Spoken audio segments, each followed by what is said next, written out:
Hi అండి అందరికీ welcome to Swathi food blogs అండి. ఈరోజు ఎగ్ పిజ్జా సింపుల్గా ఈజీగా చేసుకోవచ్చండి. దానికి కావాల్సినవి ఎగ్స్, అలాగే ఏవైనా వెజిటేబుల్స్ తీసుకోండి. మీకు ఇష్టమైన వెజిటేబుల్స్ అన్నీ వేసుకోవచ్చండి. నేనైతే కీరా, బీట్రూట్ తీసుకున్నాను. అలాగే చీజ్ తీసుకొని పక్కన పెట్టుకోండి, కొత్తిమీర. ఇప్పుడు ఎలా చేసుకోవాలో చూపిస్తాను. మనకి 2 ఫ్లఫీ ఎగ్స్ కావాలి అని అంటే మనం 10 ఎగ్స్ తీసుకున్నామండి. దాంట్లోకి సాల్ట్,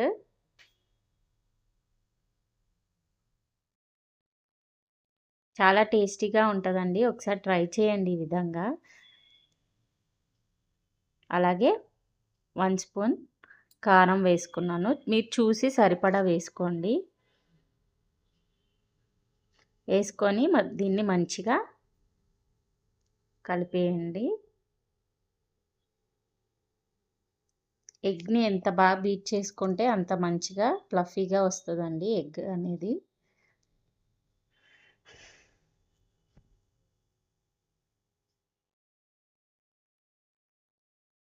చూడండి, ఇలాగ నురుగు రావాలి. ఇప్పుడు అందులోకి నేను ఆనియన్స్,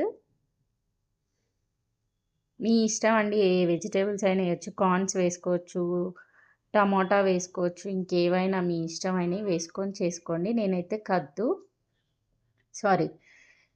కీరా, బీట్రూట్, ఆనియన్, కొత్తిమీర వేసుకున్నాను. అంటే పిల్లలకి కూడా మంచి డైజెషన్ కూడా తొందరగా అవుతుంది కదా అని నేను కీరా వేసుకున్నానండి. కావాలంటే మీరు ఏవైనా వేసుకోవచ్చు. ఇప్పుడు నిమ్మకాయ కొద్దిగా, నిమ్మకాయ మీ చాయిస్ అండి, వేసుకుంటే వేసుకోవచ్చు, లేకపోతే లేదు. వేసుకొని దీన్ని మంచిగా మిక్స్ చేసుకోండి. అలాగే పెప్పర్ పౌడర్ వేస్తున్నానండి.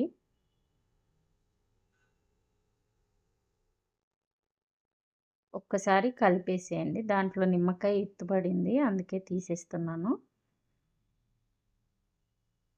మళ్ళీ అది ఉంటే పిల్లలు తినలేరు కదండి, నోటికి తగిలితే, అందుకని తీసేసాను.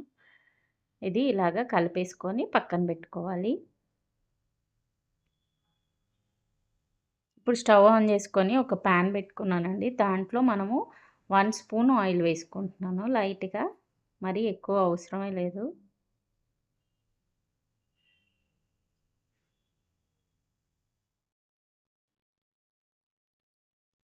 అలా స్ప్రెడ్ చేసుకొని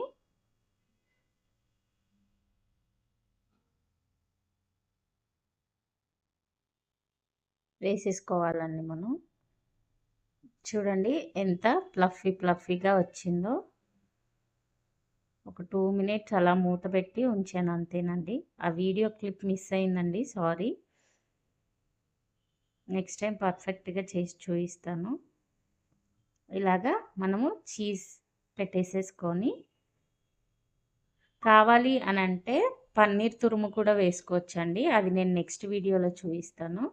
ఇలాగ మనం ఫోల్డ్ చేసేయాలి. మీడియం ఫ్లేమ్, ఫస్ట్ సిమ్లో పెట్టి చేసుకోండి, తర్వాత మీడియం ఫ్లేమ్లో పెట్టేసుకుంటే మనకు ఆ ఫ్లఫీనెస్ అంతా పైన అంతా మంచిగా ఉడికిపోయిద్ది ఎగ్ అనేది, మూత పెట్టేసుకుంటే. దాని తర్వాత లాస్ట్లో మనం చీజ్ పెట్టుకొని ఫోల్డ్ చేసేసుకోవాలండి. కానీ చాలా టేస్టీగా ఉందండి. మీరు కూడా ఒకసారి ఇలాగ ట్రై చేసి ఎలా ఉందో, మీ పిల్లలు ఏమన్నారో కమెంట్లో తెలపండి. చాలా టేస్టీగా కూడా ఉంది.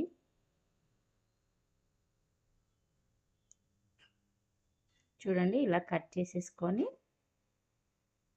మనం సర్వ్ చేసేసుకోవచ్చు. ఇదిగోండి, చీజ్ అనేది మనకి ఎంత బాగా మెల్ట్ అయిపోయిందో. చాలా యమ్మీగా ఉందండి, టేస్ట్ మాత్రం.